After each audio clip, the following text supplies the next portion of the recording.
तो रासो साहित्य में अब हम बात करते हैं पृथ्वीराज रासो की। पृथ्वीराज रासो की रचना किसने करी? चंद बरदाई ने। चंद मूलतः लाहौर के निवासी थे और इनका वास्तविक नाम बलिदह या पृथ्वी भट्ट था। कहाँ के थे? लाहौर के। और आचार्य शुक्ल ने इन्हें हिंदी का पहला महाकवि माना है।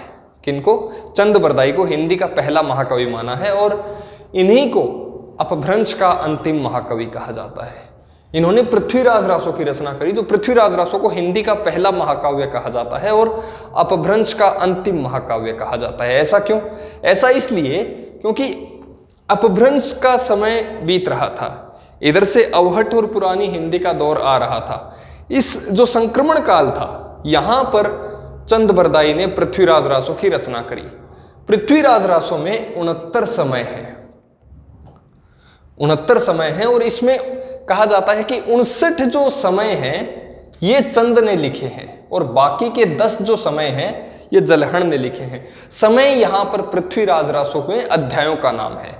पृथ्वीराज रासो जो है इसमें जो अध्याय है इनका नाम समय है और कुल 69 समय मिलते हैं, जिसमें से चंद ने कितने लिखे हैं? 59 जो समय है वो लिखे हैं। अगर पूछ लिया जाए कि पृथ्वीराज रासो में चंद द्वारा लिखित कितने समय है तो उसका जवाब हो जाएगा 59। अगर दोनों दिए हो तो 59 जवाब होगा। और जलहण ने आखिरी 10 लिखे हैं। इसमें एक पंक्ति भी आती है एक जगह कि पुस्तक जलहण हथ दई चले ही गज्जन नृप काज, यानी कि पुस्तक जो है, किताब जो है, ये जलहण के हाथों में दे दी। अब हम गजनी जो है, गजनी अब राजा के काम से जाएंगे। राजा का काम क्या है कि जो मोहम्मद गोरी है उससे बदला लेना है। कहां पर? गजनी में जाके। पृथ्वीराज रासो के बारे में एक किंवदंती या फिर एक वो आज तो लोकोक्ति बन चुकी है एक तरीके से, वो हम सब ने सुनी है कि 4 बांस 24 गज अंगुलष्ट प्रमाण तापर है सुल्तान मत चूके चौहान। तो ये मत चूके चौहान एक मुहावरा सा बन चुका है और इन्हीं बातों पर आगे जाकर पृथ्वीराज रासो में प्रामाणिकता के जो आरोप भी लगते हैं उनके बारे में हम बाद में बात करेंगे।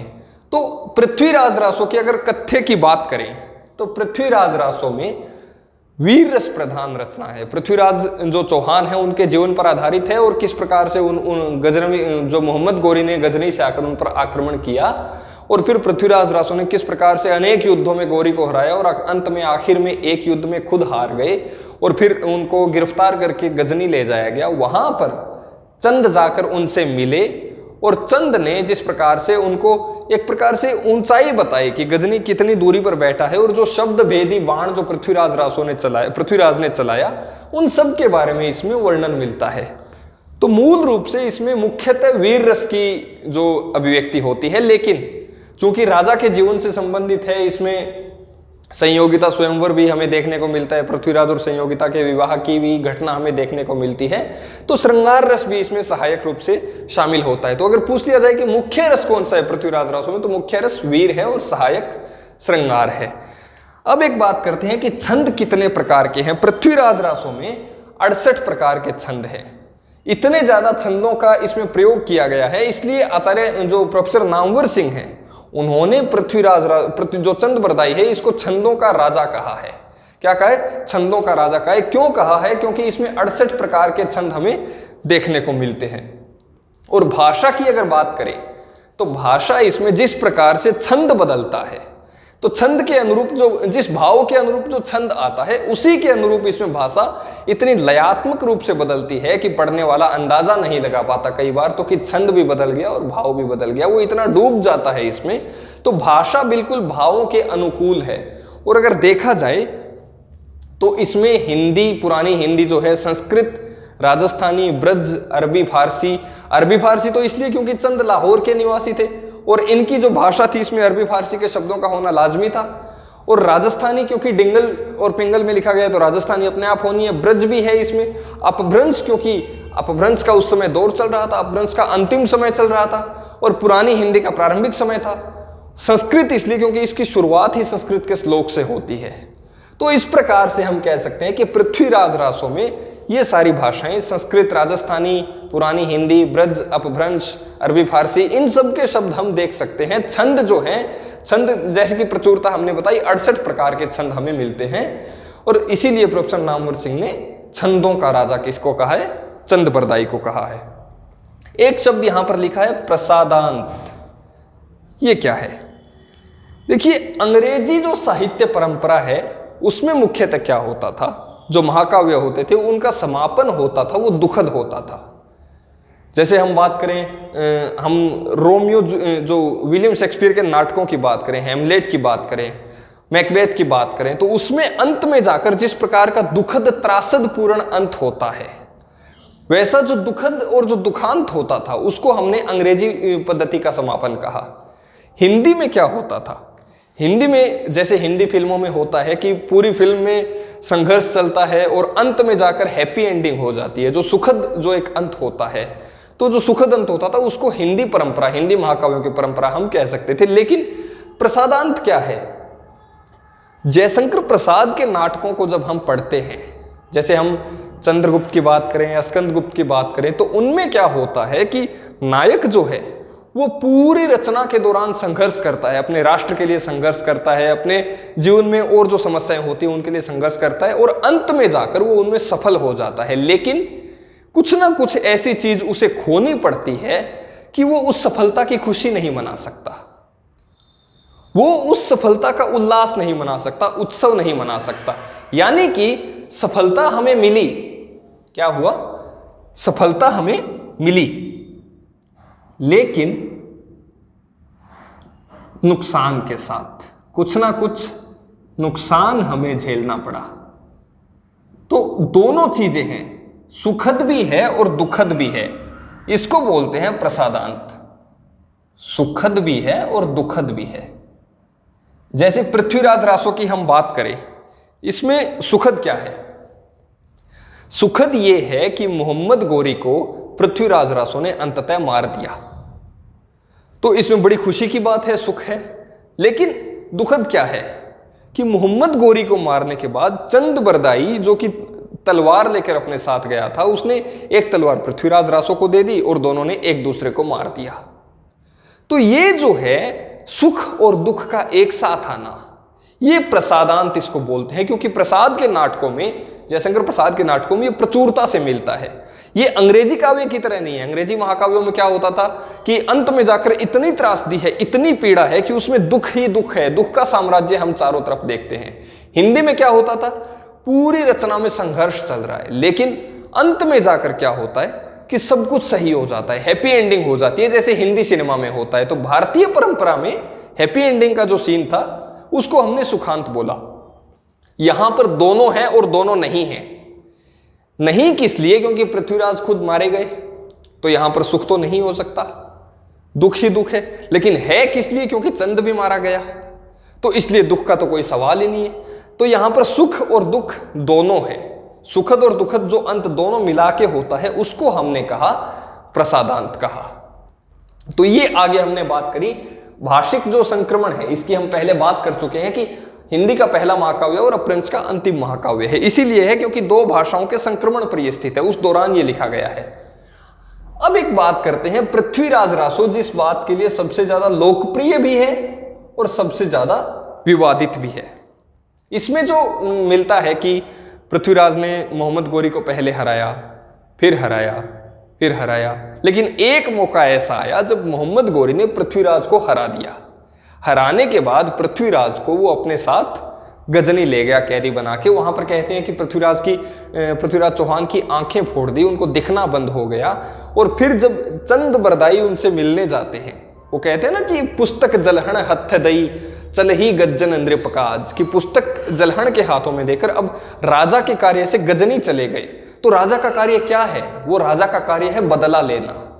तो इसलिए चंद बरदाई क्या करते हैं? गजनी जाते हैं। गजनी जाने के बाद चंद बरदाई पृथ्वीराज से मिलते हैं और दोनों मिलकर एक योजना बनाते हैं। योजना क्या है कि चंद बरदाई जो मोहम्मद गोरी है उसको खत्म करना है। अब खत्म कैसे करे? तो चूंकि चंद बरदाई कवि है, चारण है, जानता है कि राजा को कहां पर जाकर कौन सी बात प्रभावित करेगी और उससे राजा हमें कोई चैलेंज दे देगा।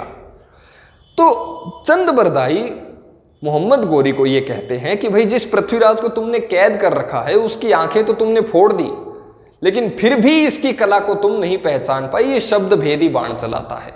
अब शब्द भेदी बाण चलाने की बात आई तो फिर मोहम्मद गोरी के मन में भी उत्सुकता जागी, बोले देखते हैं ऐसा भी होता है क्या। तो मोहम्मद गोरी ने क्या किया, एक दरबार में बड़ा ऊंचा सा मचान बनाया और वहां पर खुद जाके बैठ गया, बीच में कुछ अवरोध लगा दिए और फिर पृथ्वीराज को एक धनुष और तीर उनके हाथ में दे दिया। अब बारी थी चंद बरदाई की। चंद बरदाई ने पहले कहा कि 4 बांस 24 गज अंगुलष्ट प्रमाण तापर है सुल्तान मत चूकै चौहान। ये बात बचपन से लेकर आज तक हम सब ने न जाने कितनी बार सुनी होगी। यहां पर आके पता चलता है कि इस बात का वास्तविक प्रमाण है भी या नहीं है, लेकिन फिर भी ये बात जब चंद ने बोली तो पृथ्वीराज चौहान जो थे उनको अंदाजा हो गया कि मोहम्मद गोरी कितनी ऊंचाई पर बैठा है, और जैसे ही तीर चलाने का उनको संकेत प्राप्त हुआ तो उन्होंने बिल्कुल उसी निशाने पर तीर लगाया और कहते हैं कि वो सारे अवरोधों को भेदते हुए वो तीर मोहम्मद गोरी को जाकर लगा और मोहम्मद गोरी वहीं पर ढेर हो गया। और इसके बाद चंद और पृथ्वीराज दोनों ने एक दूसरे को मार दिया। तो सुख और दुख दोनों एक साथ आए, दुश्मन को खत्म कर दिया, खुद भी मारे गए, शहीद हुए, और ये एक पूरा घटनाक्रम है, इसकी एक कहानी लिखी गई है। लेकिन सवाल उठेगा इसकी प्रामाणिकता पर। सवाल क्या है कि कर्नल टोड जो थे, कर्नल टोड पृथ्वीराज रासो का जो साहित्यिक रूप था इससे बहुत प्रभावित थे, और इतने प्रभावित थे कि इसको एशियाटिक सोसाइटी ऑफ बंगाल से प्रकाशित करवाने की सोच रहे थे। इसी दौरान क्या हुआ कि डॉक्टर वूलर नाम के एक विद्वान थे, ये कश्मीर चले गए। 1875 की बात है। कश्मीर में जाने के बाद इनको एक रचना मिली, पृथ्वीराज विजय, जयानक कवि की रचना थी। ये 12 सर्गों में लिखी गई है और भाषा इसकी है संस्कृत। तो ये पृथ्वीराज विजय रचना इनको मिली और डॉक्टर वूलर ने इस रचना का अध्ययन किया। अब ये पृथ्वीराज चौहान के जीवन से जुड़े हुए तत्व तो इसमें मिले, लेकिन पृथ्वीराज रासो में जो बातें थी वो इसमें नहीं मिली। इसलिए डॉक्टर वूलर ने घोषणा कर दी कि पृथ्वीराज रासो क्या है, अप्रामाणिक है, इसकी प्रामाणिकता संदिग्ध है। जैसे ही डॉक्टर वूलर ने घोषणा करी, इनके साथ 2-3 विद्वान और आ गए। यहां से पूरा का पूरा पृथ्वीराज रासो की प्रामाणिकता का विवाद शुरू हो गया, और यह विवाद इतना बढ़ गया कि इसमें कई विद्वान आगे जाकर आए। तो कर्नल टोड जो कि इसको छपवाने वाले थे एशियाटिक सोसाइटी ऑफ बंगाल से, उन्होंने इसको प्रामाणिक माना। लेकिन डॉक्टर वूलर को जब ये पृथ्वीराज विजय मिला, इनको भी पहले नहीं पता था कि ये प्रामाणिक है कि अप्रामाणिक है, इन्होंने भी ऐसा कोई सवाल नहीं उठाया था। लेकिन जैसे ही इन्होंने जयानक द्वारा लिखी हुई रचना पृथ्वीराज विजय को पढ़ा तो इन्हें लगा कि इन दोनों में जो बातें हैं उनमें तथ्यों में हेरफेर तो है। किसमें हेरफेर है? तो फिर इन्होंने कहा कि पृथ्वीराज रासो जो है वो पूरी तरह से सच्ची जो रचना है सही नहीं है, इसमें कुछ ना कुछ कहीं ना कहीं झूठ की मिलावट है। तो इसने इनको ऐतिहासिक रूप से इस रचना को अप्रामाणिक घोषित कर दिया। तो फिर एक पूरा ये डिबेट छिड़ गया, एक पूरी विवाद हो गया इस पर कि ये रचना प्रामाणिक है कि अप्रामाणिक है। तो इसमें हमने 3 खंड बना लिए, एक तो प्रामाणिक का, एक अप्रामाणिक का और एक अर्ध प्रमाणिक का। सबसे पहले बात करते हैं कि पृथ्वीराज रासो को अप्रामाणिक किसने माना है। पहला नाम तो आ जाएगा डॉक्टर वूलर का, क्योंकि इन्होंने सबसे पहले प्रामाणिकता पर सवाल उठाया। दूसरा है कविराज श्यामल दास और मुरारी दीन, इन दोनों ने भी कहा कि भाई पृथ्वीराज रासो जो है अप्रामाणिक रचना है। फिर गौरी शंकर हीरानंद ओझा, रामचंद्र शुक्ल, रामकुमार वर्मा, देवी प्रसाद वर्मा और डॉक्टर मोरिसन और अमृतलाल क्षीण, ये 9 विद्वान थे। एक नाम है रामचंद्र शुक्ल। देखिए, रामचंद्र शुक्ल ने वीरगाथा काल नाम दिया, 12 ग्रंथ इन्होंने रखे, 3 ग्रंथ उनमें से इन्होंने खुद ने हटा दिए कि ये वीर रस से संबंधित नहीं है, तो इनको हटा देते हैं। बाकी बचे 9 ग्रंथ। 9 ग्रंथों में से कुछ एक ग्रंथ ऐसे थे, 4 ग्रंथ ऐसे थे जो अपभ्रंश की कोटि में आ गए, हिंदी की कोटि में ही नहीं आए, तो वो उस वजह से हट गए। बाकी बचे 5 ग्रंथ। 5 में से 4 ग्रंथ थे जो समय की सीमा से बाहर चले गए, जो अपभ्रंश का समय जो था उससे बाहर चले गए, उसका अतिक्रमण कर गए। एक बचा पृथ्वीराज रासो। पृथ्वीराज रासो पहले शुक्ल जी ने शामिल तो कर लिया, लेकिन बोले कि ये पूर्णतः जाली ग्रंथ है, यानी कि ये अप्रामाणिक है, पूरी तरह से अप्रामाणिक है। इसकी ऐतिहासिकता की अगर हम बात करें तो अप्रामाणिक है। अप्रामाणिकता का आरोप लगा क्यों? आरोप इसलिए लगा कि कुछ विद्वानों का यह मानना है कि भाई पृथ्वीराज रासो लिखा गया था, मूल रूप में लिखा गया होगा, लेकिन बाद में इसमें कुछ अंश समय के साथ और जोड़ दिए गए, तो इस वजह से इस पर प्रामाणिकता का विवाद उठा। और अप्रामाणिक मानने वाले विद्वान कौन कौन हैं? डॉक्टर वूलर, कविराज श्यामल दास, मुरारी दीन, गौरीशंकर हीरानंद ओझा, रामचंद्र शुक्ल, रामकुमार वर्मा, देवी प्रसाद वर्मा, डॉक्टर मोरिसन और अमृतलाल क्षीण। ये 9 विद्वान थे जिन्होंने कहा कि अप्रामाणिक है। अब दूसरा जो वर्ग है वो कहता है कि नहीं, पृथ्वीराज रासो प्रमाणिक है और जो रूप हमें मिला है वही प्रमाणिक है, इसमें कुछ चेंजेस नहीं है।